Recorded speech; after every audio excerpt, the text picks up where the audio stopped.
Praise the Lord. இயேசு கிறிஸ்துவ நாமத்துக்கு ஸ்தோத்திரம் உண்டாவதாக.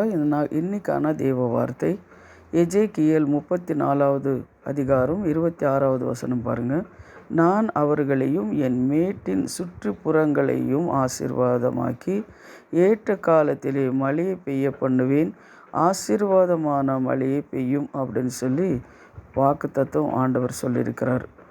ஆனால் தேவன் என்ன பண்ணுறாருன்னா, இஸ்ரவேல் ஜனங்களை மேலே கோபப்பட்டார்.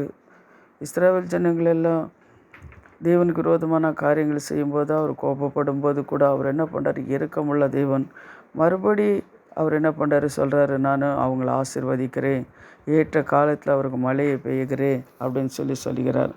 அதே போல் நீங்கள் பார்க்கும்போது நம்ம பார்க்கல, நிறைய காரியங்களை நம்ம பார்க்கும்போது ஆபிரகாமுக்கு சொல்லியிருக்காரு தேவன் 12:2 நான் உன்னையை பெரிய ஜாதியாக்கி உன்னை ஆசீர்வதித்து உன் பேரை பெருமைப்படுத்துவேன்னு சொல்லியிருக்கிறாரு.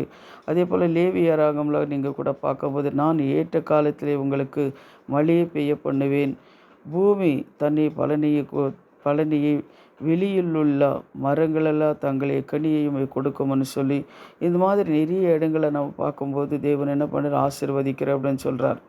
ஆனால் பாருங்கள், சங்கீதம் 68:9 கூட பாருங்கள், தேவனே சம்பூரண மழையையும் பெய்ய பண்ணினார், இழைந்து போனது உமக்கு சுதந்திரத்தையும் திடப்படுத்தினார் அப்படின்னு சொல்லி நம்ம பார்க்குறோம். பாருங்கள், தேவ ஜனமான நம்மளுக்கு நம்ம மேலே தேவனுக்கு கோபம் வருது. கோபம் வர மாதிரி தான் நம்ம நடந்து கொள்ளுகிறோம். ஏன்னா தேவனுக்கு முக்கியத்துவம் கொடுக்கறதில்ல. அவருக்கு விரோதமான காரியங்களை கூட நம்ம செய்யும்போது அவர் என்ன பண்ணுறாருன்னா ஆசீர்வதிக்கிறேன்றார். ஏன்னா நம்ம கண்ணில் கண்ணீர் வருது அவருக்கு ரொம்ப வேதனையாக இருக்கும். கண்ணீரோட தவறு செஞ்சுட்டு ஒரு பிள்ளை தப்பு செஞ்சுட்டு தகப்பன்கிட்டே தாய்கிட்டே வந்து, அப்பா நான் தப்பு பண்ணிட்டேன், என்னை மன்னிச்சிடுங்க அப்படின்னு சொல்லும்போது அதை தகப்பன் தாய் உள்ளம் எப்படி இருக்கும் பார்த்தீங்களா? அவங்க என்ன பண்ணுவாங்க, அழுவாங்க. ஐயோ பிள்ளை எதுவும் தெரிஞ்சோ தெரியாமல் தப்பு பண்ணிட்டா அப்படின்னு சொல்லி அழுவாங்க. அழுந்து சரி இனிமேல் இந்த தப்பு நீ செய்யாத அப்படின்னு சொல்லுவாங்க. அப்படி தான் நம்ம தேவன் என்ன பண்ணுறாரு, நம்ம எவ்வளோ தேவனுக்கு விரோதமான காரியங்கள் செய்தாலும் நம்ம கண்ணீர் விடும்போது கர்த்தர் நம்மளை மன்னிக்கிற தேவனாக இருக்கிறார். இன்னொன்று என்ன, நம்ம கையின் பிரயாசத்தை உங்கள் கையின் பிரயாசத்தை ஆசீர்வதிக்கிறார் அப்படின்னு சொல்கிறார். யோபு கூட சொல்கிறார், என் கையின் பிரயாசத்தை தேவன் ஆசீர்வதித்தார் அப்படின்னு சொல்கிறார். அதே போல் ஆண்டவர் கூட சொல்கிறார், உன் கையின் பிரயாசத்தை நான் ஆசீர்வதிக்கிறேன்னு சொல்கிறார். அதே போல் தேவ ஜனமே நம்மளை ஆசீர்வதிக்கிற தேவனாக நம்ம தேவன் இருக்கிறார்.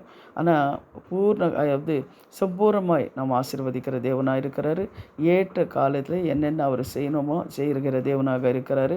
அதனால இந்த வாக்குத்தத்தத்தை எடுத்து நீங்கள் என்ன பண்ணுங்கள், தியானம் பண்ணுங்கள். கர்த்தர் என்ன பண்ணார், ஆசீர்வதிக்கிறவராக இருக்கிறார். இப்போ நம்ம ஜெபிக்கலாம்.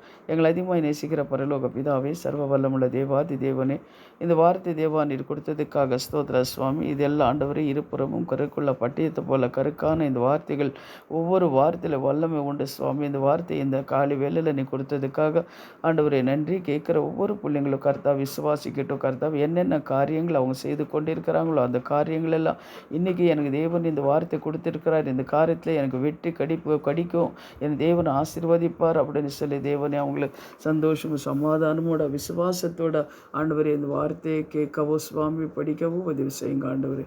ஜீவனுள்ள தேவனே நன்றி கர்த்தாவே. அதே போல் சுவாமி தகப்பனே, இன்றைக்கி வெயிட்டிங் டே, பிறந்த நாள் இருந்தாலும் நல்ல காரியங்கள் செய்தாலும் போக பிரயாணத்தில் கூட கர்த்தர் கூட இருந்து பாதுகாத்து கொள்ளுங்கள். இயேசுவின் நாமத்தில் ஜெபிக்கிறோம் என் ஜீவனுள்ள நல்ல பிதாவே. ஆமேன் ஆமேன். God bless you. கர்த்தர் ஆசீர்வதிப்பார். ஆமேன் ஆமேன்.